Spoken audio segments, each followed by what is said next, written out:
Is it weird for your ankles to sweat? Yeah. It's weird? Yeah. Because, look, I literally have sweat pouring out of my ankles. Might need to see some more about that.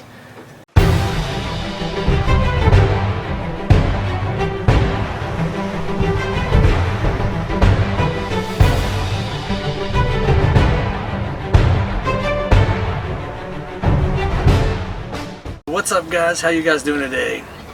Welcome back to another episode of Sailing svSomeday. Hello?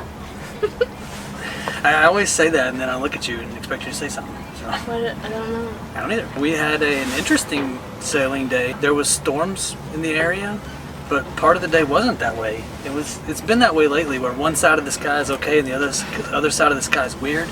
And today was one of those days, but we did pretty good sailing. Yeah, the storms brought wind, which is always helpful. And shade to make it not so hot. And shade made it not so hot. That's pretty important. That's probably more important than anything.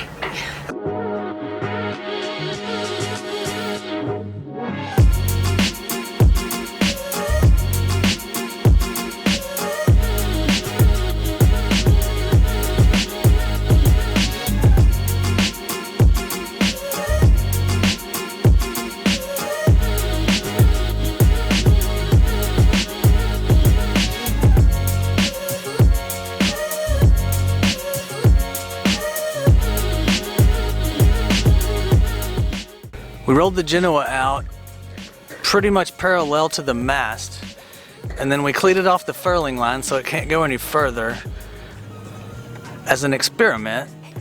Maybe this is the way you're supposed to do it. I don't have any better ideas. If anybody has any cool ideas or know the proper way to reef a genoa, then let us know in the comments. So for right now, we just have it like that.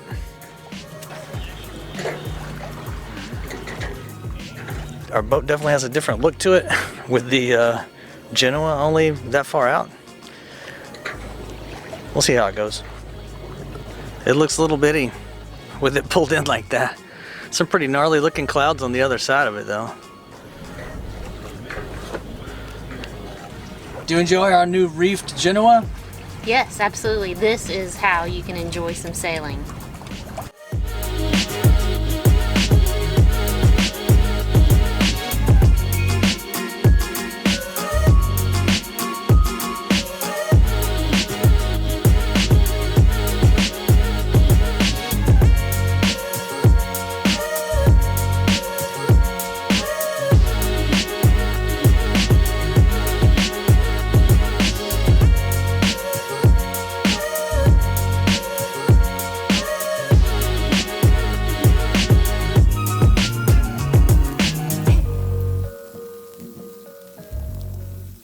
Cloudy skies made it nice and cool, and it brought the right kind of wind that we needed and all that. We might have had too much wind, but this time around we finally learned, I shouldn't say finally, we learned how to reef the genoa. We did the most logical thing, which I'm pretty sure is the right thing, and we just pulled it out to where we wanted it to be and then cleated it off. It sounds so stupid when I say it, like duh, da-doy, that's how you do that. And maybe that's not how you do it. I don't have any idea. It worked, and we just made a mark on the line so we know next time where to pull it to, and it's perfect. Yeah, so that was good. One of the daunting tasks on our to-do list for this summer was to investigate refrigeration. We're lugging a cooler around right now, and it's painful. It's just a pain. So we invested in a refrigerator unit, I should say, a refrigerator kit, to convert our ice box into a refrigerator. This is our existing refrigerator solution. It is an Igloo 28 quart cooler. Inside of it we always have to carry ice and drinks and all our food and everything, and it's a pain in the butt to lug it around and get it on and off the boat and everything. So we decided to install a proper refrigerator. This is the ice box on our boat. It does not have a refrigerator in it. It's just an ice box. So if you were going to use this, you'd have to fill it up with ice and put all your stuff in there, and then there's a drain hole at the bottom and the water drains into the bilge. So what we're going to do is install a proper refrigerator instead inside this ice box. So to fix our refrigerator problem, we bought a Norcold 4408 SCQT. As you can clearly see, this is an isotherm model 2010. That is because the Norcold did not fit.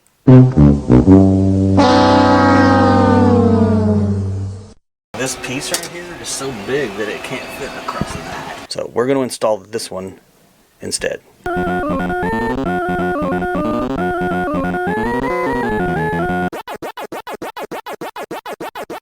I drilled the first hole to send the tubes through.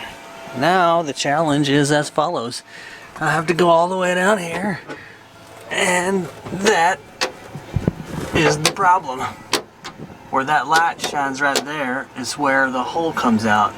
And as you can see, there's a cavity there which the tubes have to go through. So that is going to be a very interesting challenge. Not sure how we're going to achieve that. I'm now in the cockpit locker. And this is where the compressor has to go. Still not 100% sure where we want to put it. My current plan is to drill a hole up through this and have the tubes come up through that and attach right there. It's less than ideal, but every single thing in this entire boat is less than ideal whenever you have to do projects and stuff. Another thing that we did with this unit is we got a converter box so that we can run it off 110 volt AC. We're on shore power most of the time anyway, so we thought that would be probably a pretty good plan. And the box that we got allows you to hook it to AC and DC, and it senses which power source it has. So when you disconnect from shore power, it switches over to battery. Faith and guesswork is usually not the best thing to do on a boat, but sometimes you have to get as close as you can get and cross your fingers. So I'm about to drill a hole through this, and I don't really want to, but it's part of what you gotta do. So let's go. 2,000 years later. This refrigerator comes with this bracket, which is pretty handy because you can just take this compressor and it snaps into the bracket. So that makes it pretty easy to install, at least from the compressor standpoint. So got some stainless steel screws, got some marks down there, so I'm going to mount the bracket.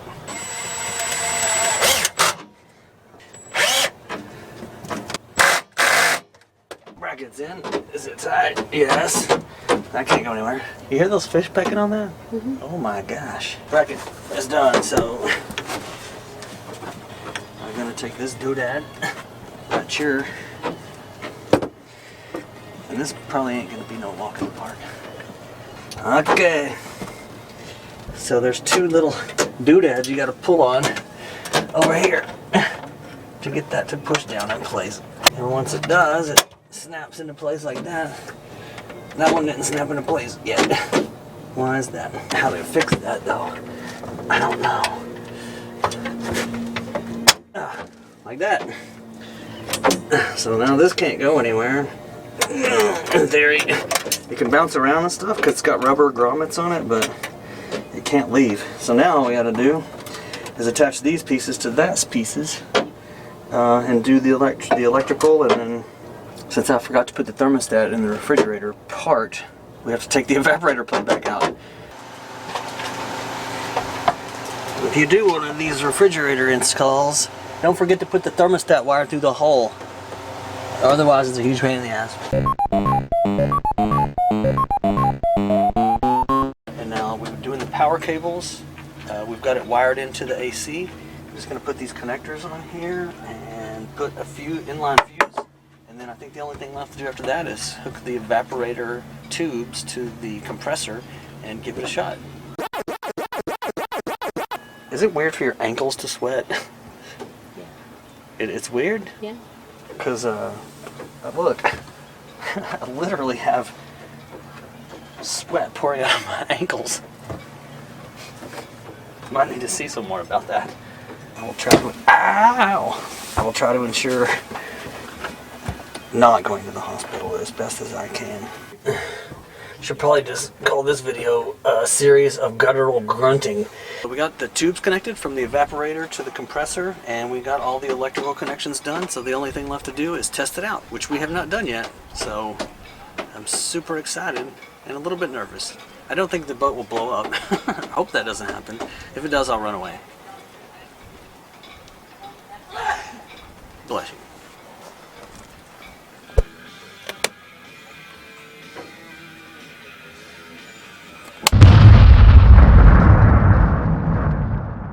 The temperature of this plate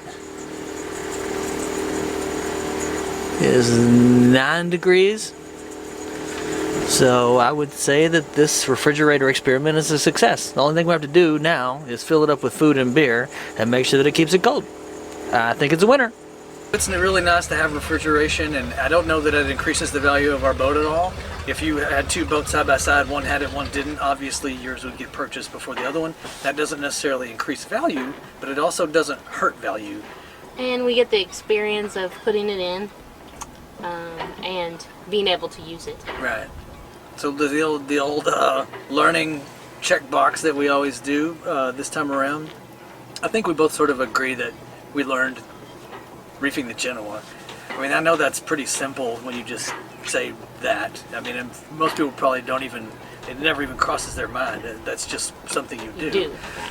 But for us, it was, you know, I even read it in the ASA books and other books, and, you know, always talk about reefing this or that, but I don't know that I ever saw one that told me how to do it.